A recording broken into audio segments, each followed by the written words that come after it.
সেই প্রহ্লাদ মহারাজ তপ্ত তৈলে নিক্ষেপিত হয়েছিল, আর তার পিসিমাকে দিয়ে অগ্নির মধ্যে দহন করতে চেয়েছিল, হোলিকা দহন। সেইখান থেকে হোলি উৎসব বা দোল পূর্ণিমা সূচনা হয়েছে। এখন তাকে হাতির নিচে দেওয়া হয়েছে, সর্প প্রকোষ্ঠে নিক্ষেপ করা হয়েছে এবং তাকে ধারালো অস্ত্র দিয়ে আক্রমণ করা হয়েছে। নিজের মাতাকে দিয়ে গরল রূপী সর্বশ্রেষ্ঠ বিষ দিয়ে মেরে ফেলার প্রয়াস হয়েছে। এখানে রাউজানবাসীরা বলুন না, আপনারা কি সেই রকম পরিস্থিতিতে পড়েছেন? সেই রকম পরিস্থিতিতে যুদ্ধের সময় পড়েছিলেন? হয়েছে, ব্যতিক্রম হয়েছে, অনেক ঘটনা প্রবাহ হয়েছে, অনেক নারী ধর্ষণ হয়েছে, হত্যা হয়েছে।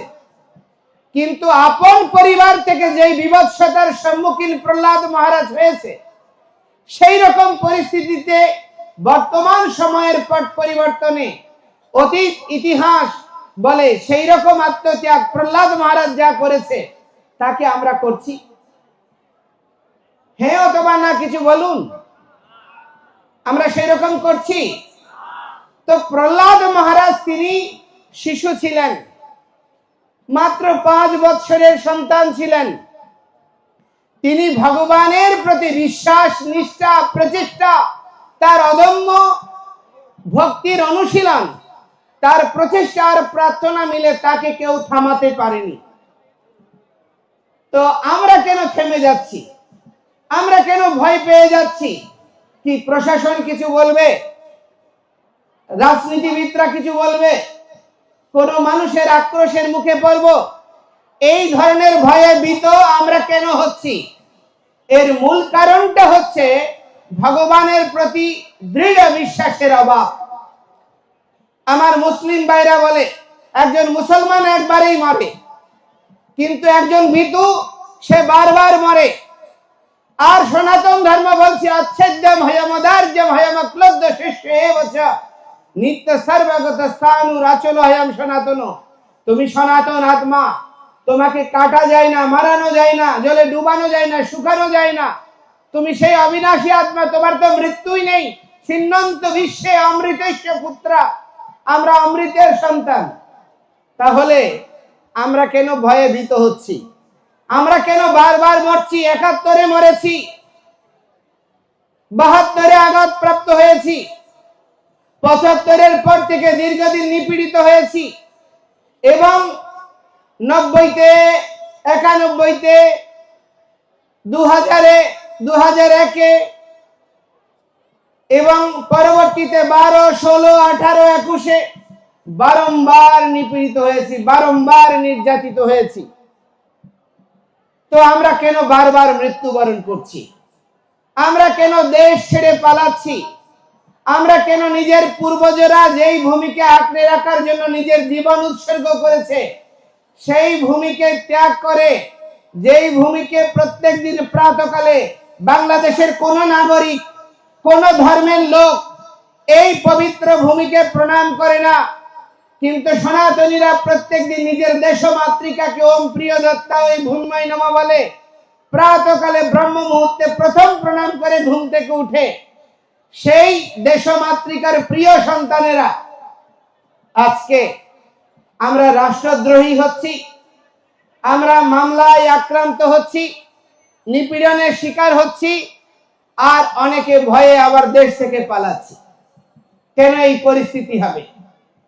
এই পরিস্থিতি কি ধারাবাহিক চলবে, না তার অবসান চান? কি চান? অবসান চান? যদি অবসান চান তাহলে কি করতে হবে? ভগবান শ্রী রামচন্দ্র যখন বনবাসে গিয়েছিলেন, এই যে কালী পূজার দিন দীপান্বিতা দীপাবলি হয়, কেন দীপাবলি হয় অনেক হিন্দুরা জানে না। ভগবান শ্রী রামচন্দ্র 14 বৎসর বনে ছিল, এত প্রিয় রাজা ছিল। আজকে কিছু অজ্ঞ যারা রাষ্ট্র নির্মাণের অহংকার করছে, তারা রাম রাজত্বকে বিকৃত ফ্যাসিস্ট সরকারের শাসনামলের সঙ্গে তুলনা করে তারা রাম রাজত্বকে অবজ্ঞা করার দুঃসাহস করছে।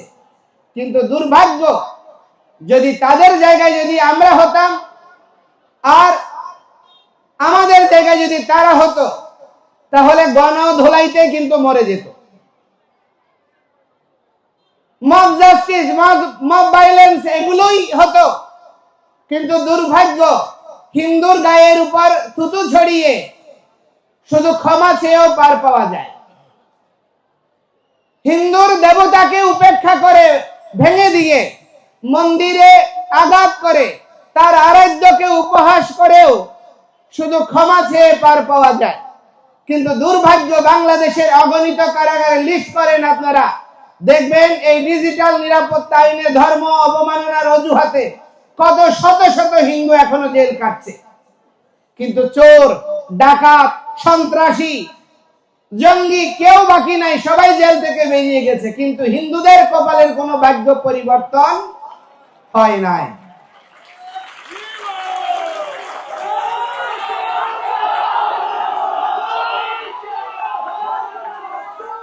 তো যেই কথাটি বলছি, আজকে সেই আরাধ্য ভগবান শ্রী রামচন্দ্র, তিনি যখন বনে গিয়েছিল 14 বৎসর কোন বাড়িতে প্রদীপ জ্বলে নাই। তো ভগবান শ্রী রামচন্দ্র যেদিন ফিরবে সেদিন সূর্যাস্ত হয়ে গিয়েছে। তিনি যখন এসেছিলেন সূর্যাস্তের পরে, তো সেই জন্য অযোধ্যাবাসীরা ভাবছে পুষ্পক রথ যদি অযোধ্যা ক্রস করে চলে যায়, আমার প্রভুর আগমন তো তত বিলম্ব হবে। তাই প্রতি বাড়ির ছাদে, রাস্তায় ঘাটে, বৃক্ষের উপরে সর্বত্র প্রদীপ আর প্রদীপময়, যাতে সেই পুষ্পক রথ পথ চিনতে ভুল না করে। তাদের ঘরে আলো ফিরে এসেছে। কিন্তু দুর্ভাগ্য, এই সনাতনী জাতি, এই জাতি প্রভু শ্রীরামের ভক্ত হয়ে জয় শ্রীরাম ধ্বনি করে এই শ্রীরামের আদর্শকে, তার ভক্তদের অনুকম্পাময় আদর্শকে তারা তাদের জীবনে স্থাপন করতে পারেনি। আজকে হিন্দুরা আমরা এক হতে পারছি না। কেউ আপনার আওয়ামী লীগের দালালি করে, কেউ বিএনপির দালালি করে, কেউ জাতীয় পার্টির দালালি করে, কেউ জামায়াতের কথা বলে, কিন্তু হিন্দুর কথা বলার লোক কোনো খুঁজে পাওয়া যায় না।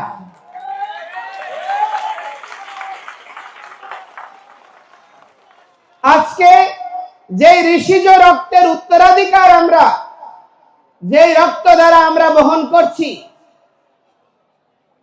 যেই গোত্রে আমি পরিচিত হচ্ছি, কত বড় কুলাঙ্গার হলে যে ঋষিরা আমাদের সমাজ ব্যবস্থার আলোক প্রদান করেছে, সেই ঋষিজ ধ্বজা, গৈরিক ধ্বজা বহনকারী সন্ন্যাসীরা যখন শূন্যতা পরিপূরণের জন্য এই 5ই আগস্টের পরে কি চাওয়া হয়েছে? চাওয়া হয়েছে কি জানেন?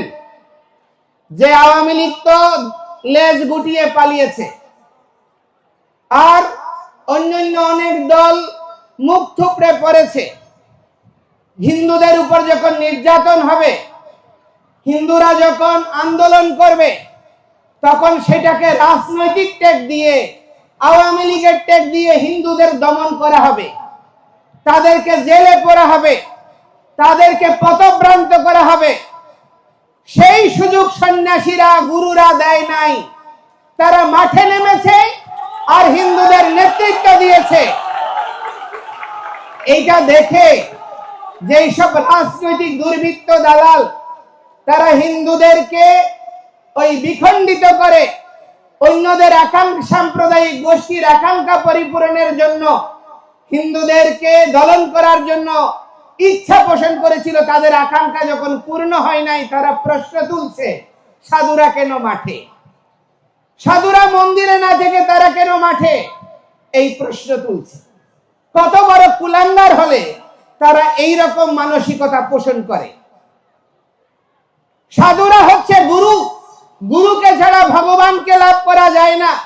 অজ্ঞানতিমিরন্দেশ্য জ্ঞানাঞ্জন শলাকয়া, গুরুই একমাত্র জ্ঞানের পথ দেখায়।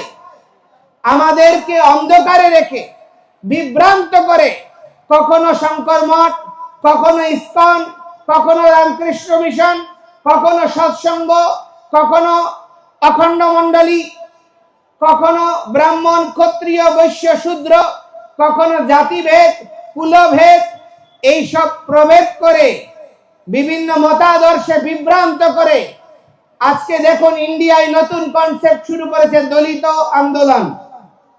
দলিত অর্থাৎ যারা নিম্ন বর্ণের হিন্দু তাদেরকে বিভাজন করার একটা প্রচেষ্টা চলছে। বিভিন্ন দেশের এনজিও সেখানে পয়সা ইনভেস্ট করছে। বাংলাদেশে চোখনগরে গিয়ে দেখে আসলাম, খুলনা চোখনগর, যেখানে বাংলাদেশের সবচেয়ে বড় গণহত্যা হয়েছে, লক্ষাধিক হিন্দুকে একসাথে মারা হয়েছে।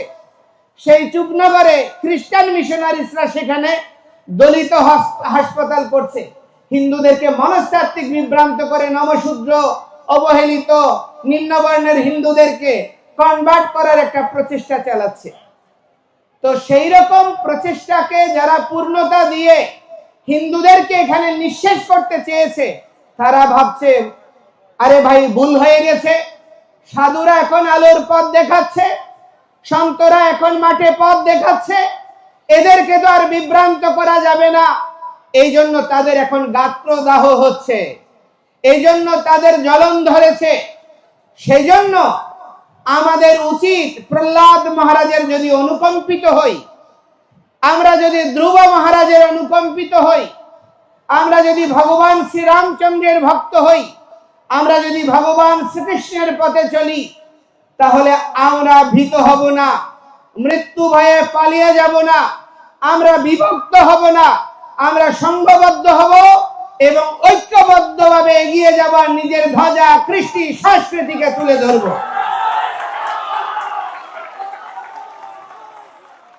একটা জিনিস ভাবুন, একটা জিনিস চিন্তা করে দেখুন, আমরা কোন অবস্থায় আছি।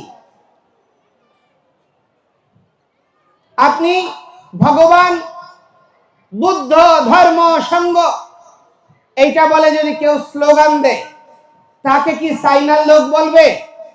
বলবে? নেপালের লোক বলবে? কারণ ভগবান বুদ্ধের জন্মস্থান হচ্ছে নেপালে, লুম্বিনী কাননে। তাহলে কি তাকে নেপালি বলবে? লুম্বিনীর লোক বলবে?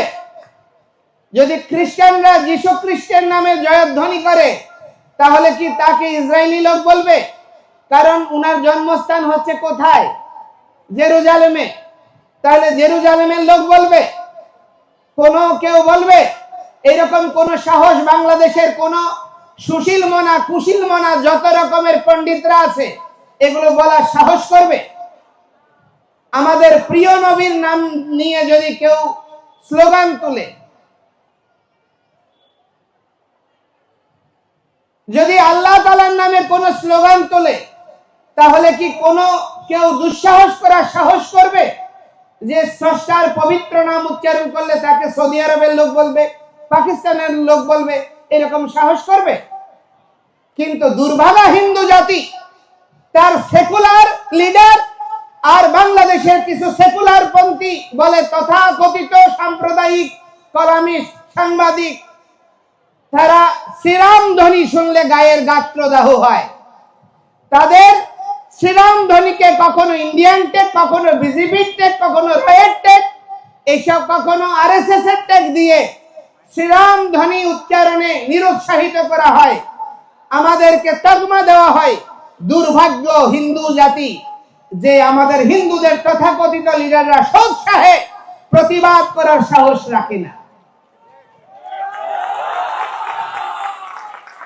আজকে আপনারা অবাক হবেন, পৃথিবীতে প্রতিটি পবিত্র ধর্মের যে পতাকা রয়েছে, প্রতিটি প্রতিষ্ঠানের আলাদা আলাদা পতাকা হয় না, ধর্মেরই পতাকা হয়।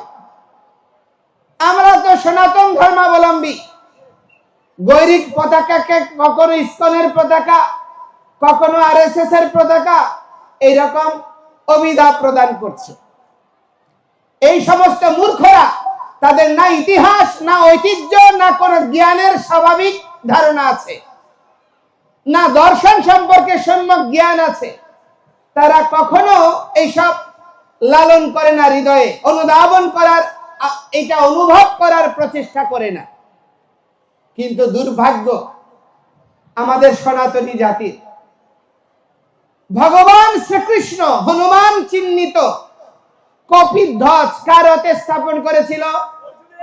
কার হাতে? একটু বড় করে বলেন। অর্জুন কি? পার্থ সারথী কি? অর্জুনের রথে ভগবান এই দিব্য ধ্বজা স্থাপন করেছিল। কিন্তু দুর্ভাগ্য হচ্ছে সেই কপিধ্বজ ধারণ করলেও আমাদেরকে ইন্ডিয়ান ট্যাগ দেবে, কখনো আরএসএস এর ট্যাগ দেবে, কখনো ভিন্ন মতাবলম্বী, কখনো উগ্রবাদী। এইগুলো শুধু হিন্দুদের বেলায় চলে, আর কেউর বেলায় চলে না। আপনার পৃথিবীতে সবচেয়ে বেশি, আমার প্রিয় মুসলিম ভাইরা, সবচেয়ে বেশি নির্যাতিত হচ্ছে কোথায়? চাইনাতে, সিনজিয়াংয়ে। ঠিক বলছি না ভুল বলছি? কিন্তু দুর্ভাগ্য আমার দেশের